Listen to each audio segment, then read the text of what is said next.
Hello, dear listeners, and welcome to The Dreaming Prophet with a twist. Astro and Lavanya's strict clutch on facts has been taken tonight and thrown out the window, and now lore runs wild through Redacre streets.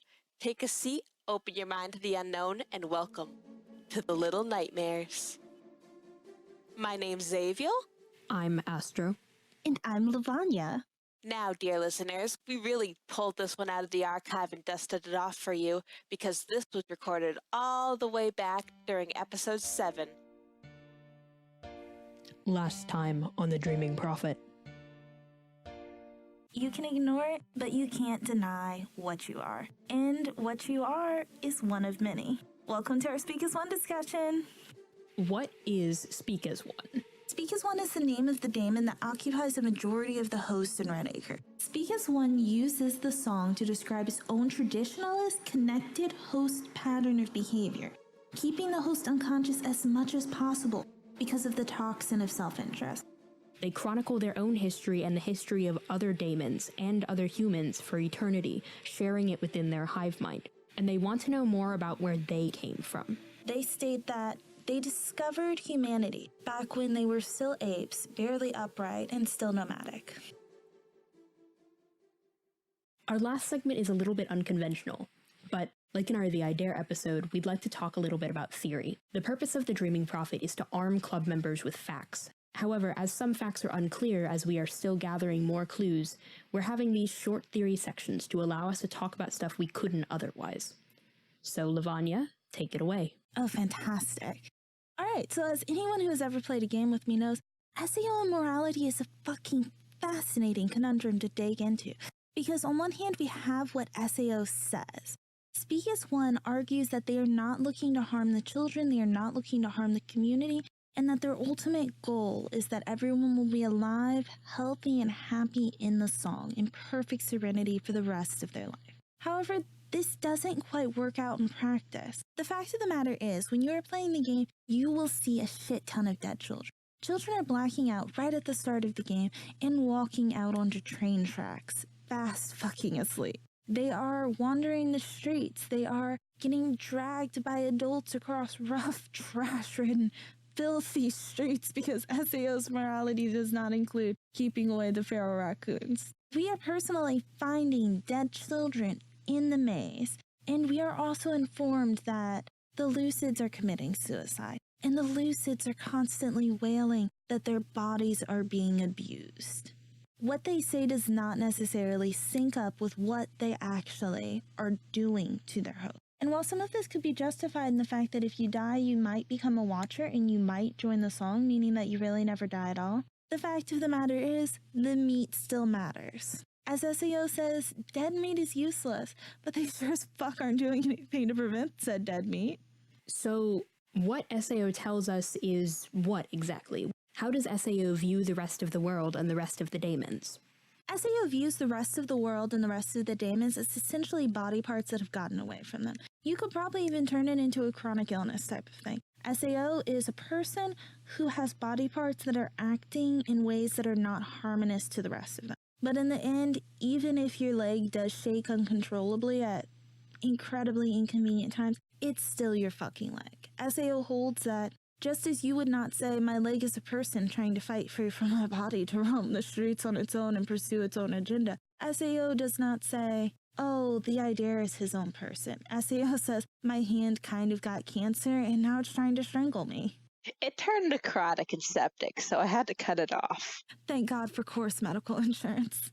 SAO is undoubtedly the antagonist of the game. There is no way to confront, even if you personally enjoy community spirit, and narratives about that. There's no way to avoid the fact SAO is the antagonist, and so are the majority of the daemons. Even when they want what's best for the player characters, ultimately they want what's best for them and their agendas. With that said, discrimination does not really feature too much inside of the Blackout Club, and SAO is not a bigot. They have a lot of flaws. They will murder you. They will brainwash you. They will kidnap you and interrogate you to the point of death. They murder homeless people. There's a lot of things wrong with them. But there are no signs in-game that the actual daemon is discriminatory. And in fact, there are many signs in game that the daemon and chorus as a whole tries to encourage diversity. They're evil as fuck, but they're evil in the way that an eldritch hivemind and evil in the way that normal communities are evil. They're not necessarily evil in terms of the fact they're going to kick you out from being trans. It was definitely I hesitate to say pleasant, but it was definitely a surprise to see things like the log where they confirmed that Chorus Insurance helped a trans woman transition. And similarly, one of the only houses that we currently have journal entries for is the home of a lesbian couple. Yes, it is very nice. It's a specific point that the narrative is making, too. And it's made in the journal entries, it's made in game. I had SAO ask me for my pronouns, which is incredibly intimidating, but also very sweet if it wasn't embroiled in death threats. They're a bad person, most of all because they are not a person. But, you know, they're not a bad person in that way. So we talked a little bit about early humans. Do you want to expand a little bit on that based on what we know? Yes, so based on what we know, basically what it appears to be is that the split of daemons from the old tongue into being their own actual species and individuals was about the point that humanity gained consciousness, which makes a great deal of sense because humanity affects the daemons directly. If they feed off of humanity and they feed off of the things that we learn and our opinions of them, it would make sense that they could not be sentient before we were sentient. SEO states that at this time, referring to the historical past, far distant past, we were unaware of our own nature, a pattern, repeating, improving.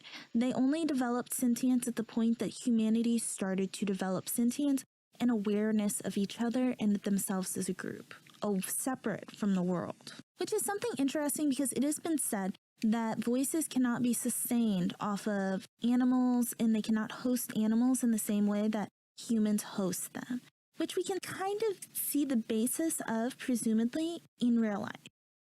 In real life, we have the mirror self-recognition test, which is a test that we use to gauge self-awareness in an animal. So what you do is you take a piece of paint, you dab it on an animal in a spot where they cannot see it normally, and you show them a mirror. If they react by seeing the spot in the mirror and trying to remove it from their body in the same spot, then they are acknowledging the fact the image in the mirror is them, and what they see is actually reflective on their body. It takes self-awareness. Humans do not reach the ability to do that until they are around 18 months.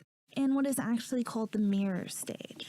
Some great apes can do it, whales can do it, Eurasian magpies can do it, and fucking weirdly, ants can do it. But most species will not be able to recognize the object in the mirror is them, and what they see in the mirror is actually reflective of their body. So presumably, this self-awareness is kind of why humans can host, but other animals cannot. Maybe there are ant voices out there. But I guess that's already kind of SpeakAsOne. What about We March as One? Oh no. Coming to you next time, SpeakAsOne B.